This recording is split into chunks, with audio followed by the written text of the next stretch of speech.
Welcome to the Nuclear Power Institute series of Science in the Kitchen, Cooking Up Curiosity. Delivered by our NPI team members, we explore the science, production, automation, distribution, and workforce behind the Texas food industry, using the kitchen and cooking as alternative platforms to convey STEM knowledge and information. Each cooking episode peppers science factoids throughout the demonstration, and each in the field episode unearths the STEM before food enters the kitchen. So, the next time you're in some type of field or in some sort of kitchen, we hope we've cooked up your curiosity to discover the science while you're there.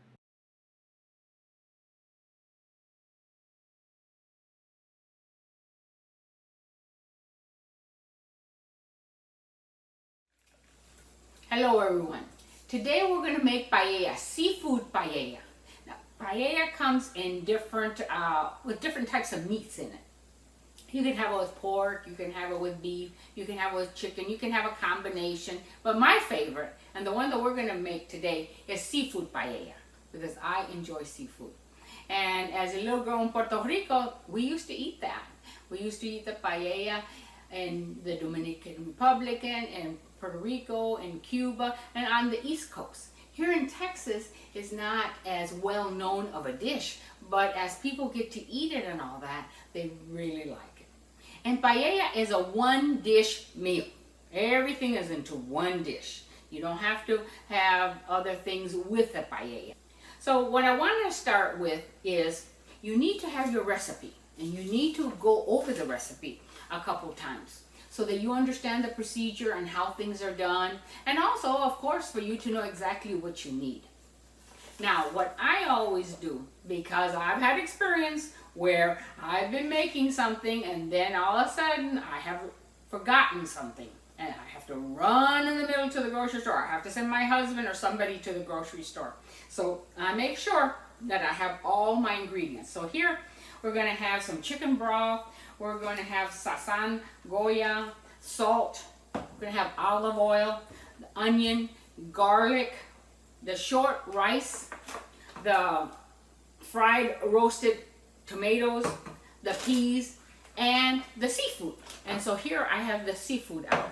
And it's the shrimp, it is the clams, and it is the scallops. Okay, and so I have them, and that's what I'm going to put in my paella. Some people put mussels in there. It's really whatever you want to put in it. But this is the way I make it, so that's why I'm teaching you.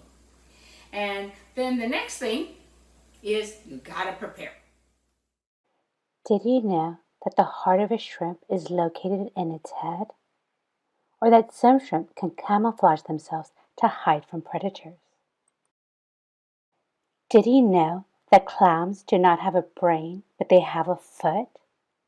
And when you eat a clam, you eat the whole animal, all the soft tissue, the good parts and the parts you don't want to think or talk about because they will gross you out.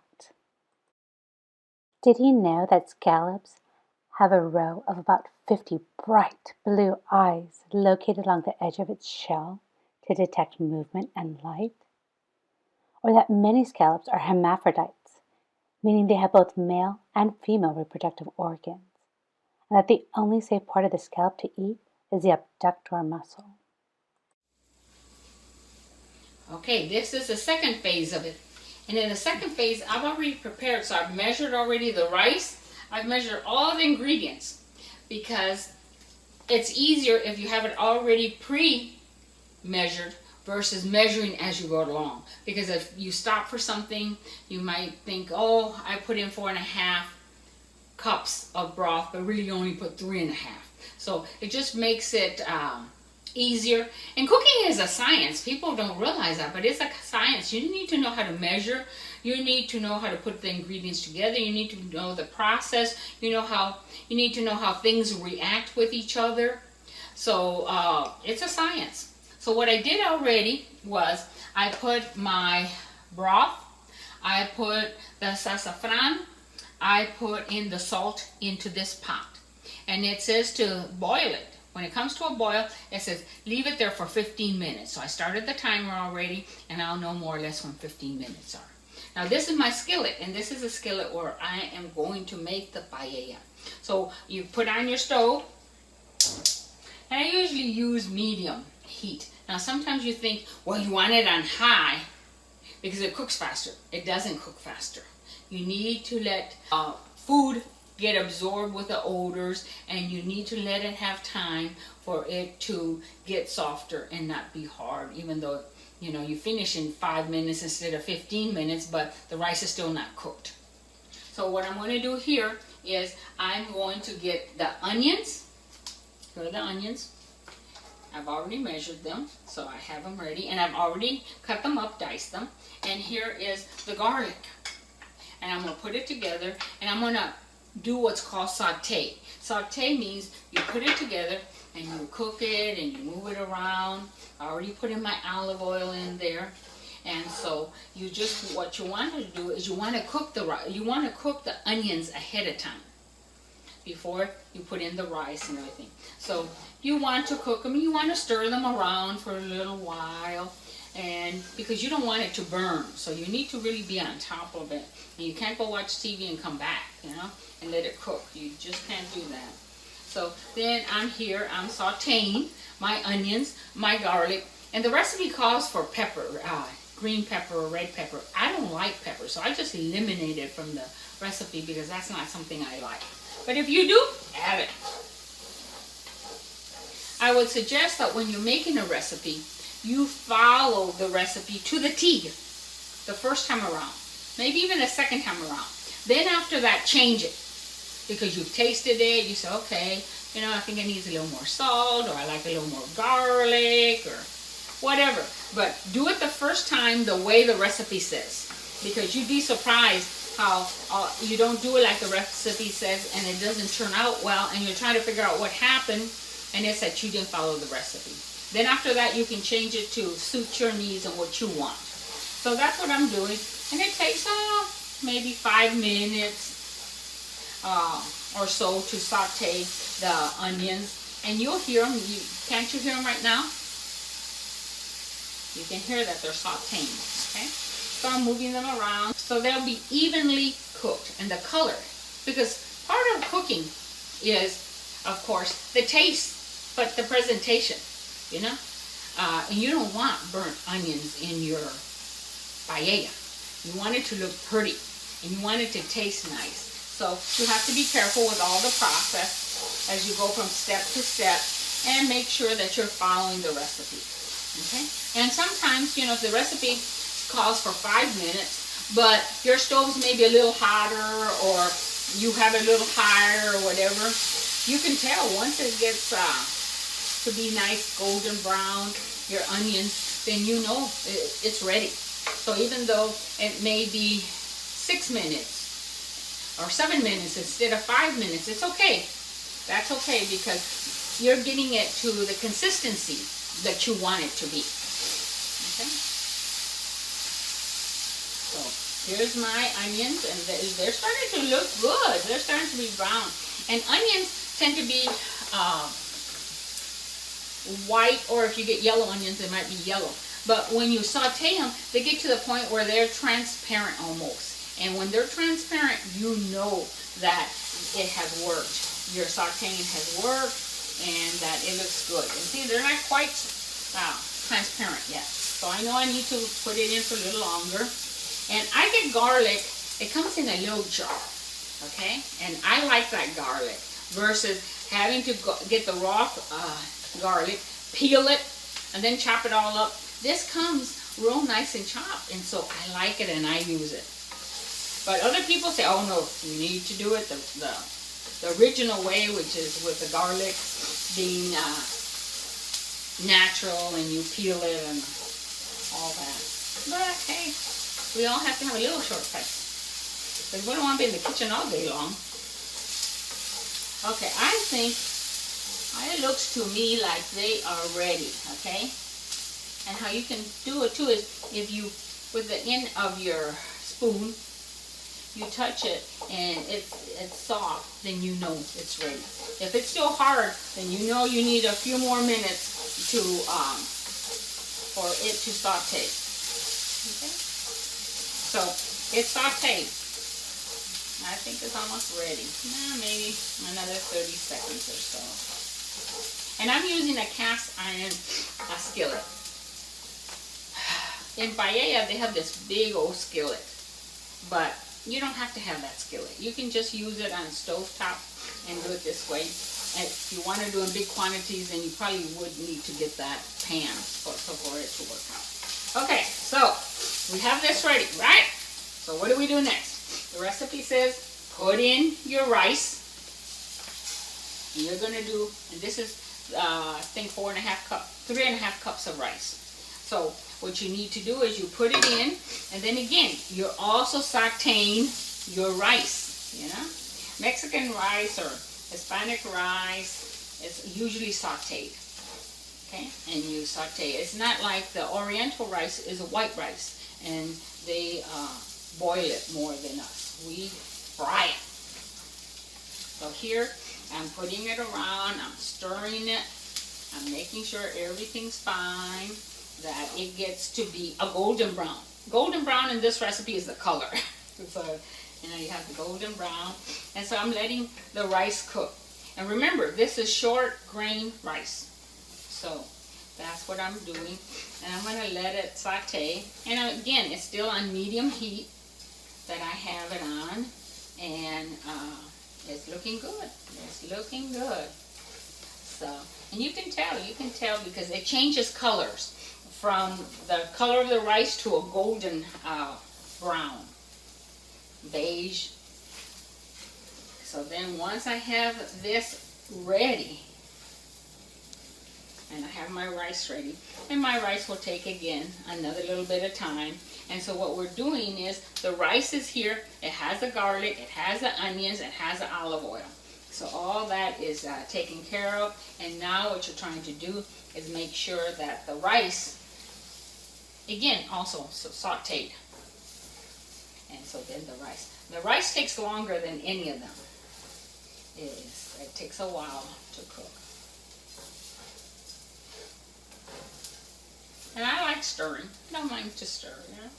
And everybody has their favorite spoon, and this is my favorite spoon. It has a hole in the middle. It's my favorite. It's a wooden spoon. It's my favorite spoon. Now, everybody has their own, but that's what I like. I like everything to go through that little hole.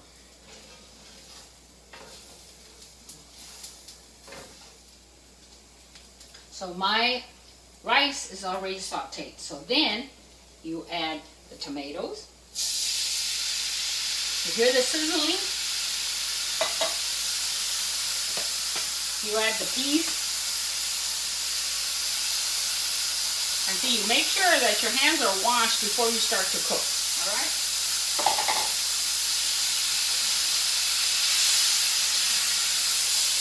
And I'm stirring it so all of it gets stirred together.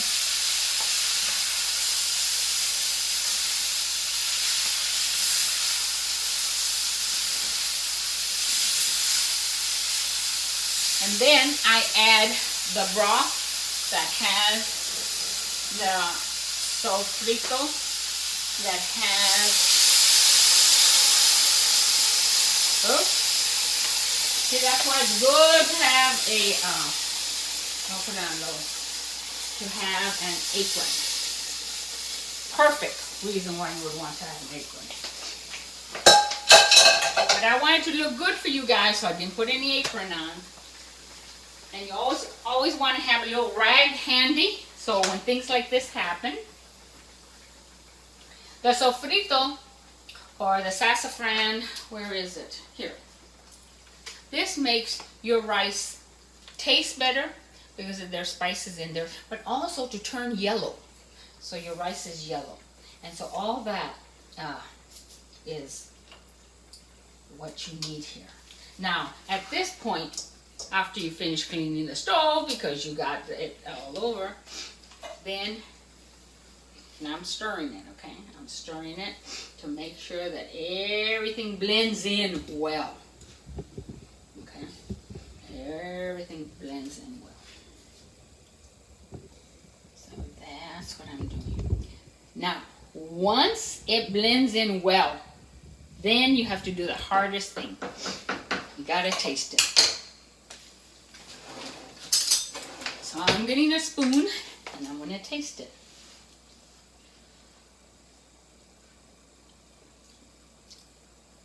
Do I want a little more salt? Do I not?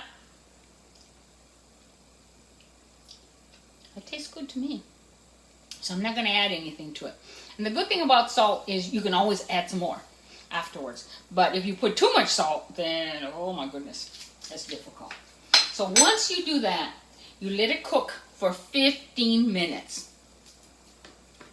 And you do not stir it again. If you stir it again, the gluten in the rice makes it sticky, so you don't want to touch it again. So 15 minutes, and we'll be back.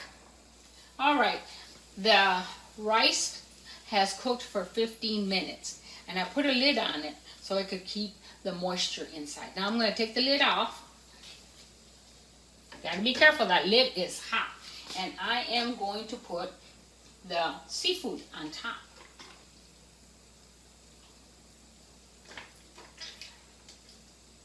You put all the seafood on, and you know, people think, well, how come you didn't cook or saute the seafood? You don't have to, because the seafood will cook with the vapor that the paella leaves off, because you're going to put the lid back on, and so then you'll have a lot of vapor in there.